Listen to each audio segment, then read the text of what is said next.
Hi lads, this video is going to go through the rest of page 103 of your graphics booklet on transformation geometry for the double class on Friday. So we're basically continuing on from our introduction to transformation geometry, and we learned the last class that transformation geometry is a study of how shapes are manipulated under certain conditions. For example, the first one here, axial symmetry, we learned that basically axial symmetry is where we have a central axis here, and what happens is the object is flipped over on the other side, basically creating a mirror image. With translation, which is the sheet we're looking at today, translation is where all the points move in the same direction and they all move the same distance as well. Central symmetry, where all the points go through a single point in the center and all have their own unique distance. And then rotation, basically where an object is rotated around from a fixed point. And we did this activity as well the last class, where we did translation for the house, where the house moves from A to A1 and then A1 to A2. And as always, we learned that our shapes are congruent, which means they stay the same shape and they never change in size. We're going to move on then to activity 10.4 now. And 10.4 tells us the figure below shows a collection of arrows. One of these arrows has been drawn out in the grid provided. Use a translation to complete the drawing to include the other two arrows. So we know for a translation, all points move the same direction and all points move the same distance. So you can see there, A to A1 is a vertical line going up. And we can see that it's 1, 2, 3, 4, 5 basically dots away. So what we're going to do is, we're going to use our compass as normal. And we're going to set that distance, okay? And we get used to keeping in the habit of using our compass, because on a blank sheet in an exam, we won't have a grid set up. So we get used to using our compass. So all points are all going to move the same distance and the same direction. So what I'll do is, I'll just use a colour to show 2 or 3 of those distances there. So for example, that length there is going to be applied over and over again. So for example, I can start here on the bottom, take a straight line up, and what I need to do is I want to get these 2 points here and these 2 points here, so they all move the same distance and the same direction.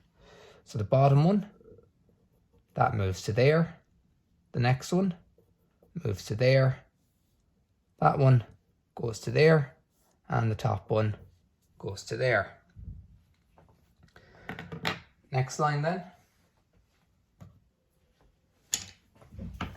we take this one straight up and we do the same idea again. We keep our distance the exact same, A to A1, that distance up to there and that distance up to there. And now we can redraw our shape.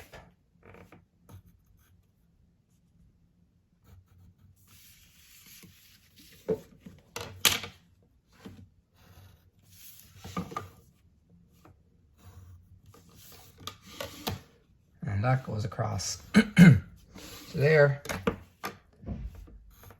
back down and across, and that completes our first one. So just showing there, for example, the distance from here is the same all the way up to the top there. That distance there is the same as that distance there, and you can see they're both parallel. Now do the same again. So we're told that the arrow will move up one more time. So we keep the same distance in our compass, A to A1, and now A1 is going to go up here to A2. So I label that now as A2. We already have our line drawn up here. So we start from the bottom, gives us that point, our next point, this point up here, and finally our top point out there. So we have that point, that point, that point, and that point. And we extend this line up as well. And we go from here to give us this point and this point. So we now have these two as well. And now we can draw in our view once again. So our arrow is going to look like this. And you can see once again the size of the arrow doesn't change. It stays the same shape and the same size. And that completes activity 10.4. With 10.5 then, tell us the figure shows the outline of a tent, which is based on an equilateral triangle. Draw the given figure using the given point A as a starting point. So I just need to move this up so you can see. There's point A there. Construct the image of the figure under a translation from A to A1. So the first of all what we'll do is we'll draw out the outline of the tent. So we're told it's an equilateral triangle, and we're told the first distance there is 20, total width is 60, and then back in 20 again. And we know in an equilateral triangle, all sides are equal and all angles are equal, so we go 60 degrees. 60 degrees that way, and 60 degrees that way. And that gives us the outline of our tent. And we're told the height up to the doorway into the tent is going to be 20 mil. So up 20 to there and across. So we're told it's translation. So that means all points move the same distance and they all move in the same direction. We're told that A1 is at 45 degrees and it's a total of 65 mil away. So what we need to do is measure 65 mil out here, and where this goes up and hits our 45 degree line, that gives us A1. So all of our points are going to go 45 degrees and they're all going to go a total of that distance from there to there, from A to A1. So what I'm going to do is I'm going to label each of my corners. I'm going to label this as B, this is C, and then D, E, F, and G. I'm going to take each of them up individually. So corner B, out of 45 degrees, same distance, go from B. There's our new position, B1, because A goes to A1, B can go to B1. And you'll see here that they line up, and that gives us the bottom part. Point C, also 45 degrees. Remember, all lines going parallel. Keep the distance from B to B1, same as A to A1, and swing it from C. That gives us C1. And you'll find that when you use your 60-degree set square, they'll line up there. And you can see it's the same shape and the same size again. Now it's the exact same for points D, E, F, and G. So for this, I'll take D and E.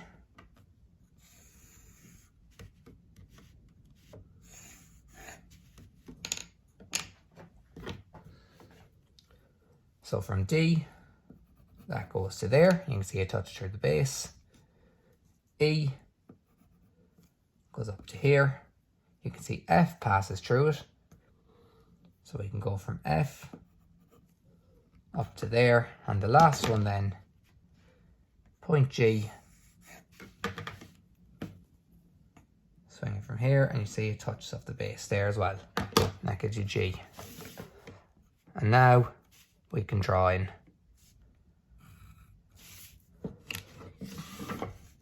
the doorway for this one.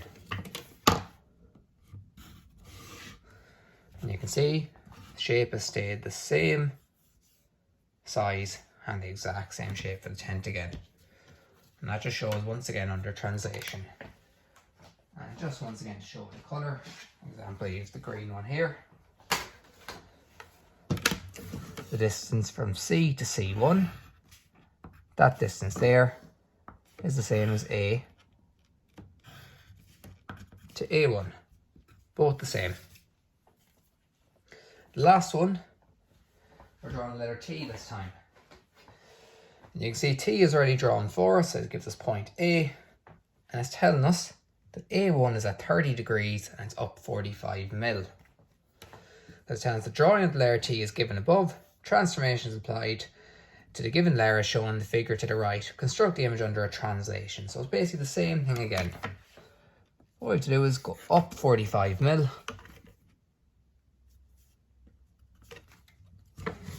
take that across, and where our 30-degree line hits that line, that gives us a position of A1, that top one there. So now we need to draw the layer T in the same position. So remember, all points go in the same direction and they all go the same distance. There's that distance on my compass, keep that there. What I'll do is, I'll label each of these corners again, like I did before, so I don't get confused which is which. So what I'll do is, I'll take B and C up first at 30 degrees, go from B to there, that gives me B1, C to there, gives me C1, and I can connect those all together. After that then, I can take D, E and F, there's D, E and F, so from D, get that point, E, that point, and F, that point. There's F1, E1 and D1, and they all connect together. You can see the shape is still the same shape and same size. And the last 2 points, G and H. There's G and there's H. So from G, I get G1, and then H is this one here. I get H1. And they all connect together. And that gives me my shape under translation. And I can use colours to show once again that length there, for example, is the same length as there. And they're all going parallel to each other. You can see there all the way around. These lines are parallel, as I did with the first question. These lines are parallel. So hopefully that video helps anybody who may have been stuck on any of those questions.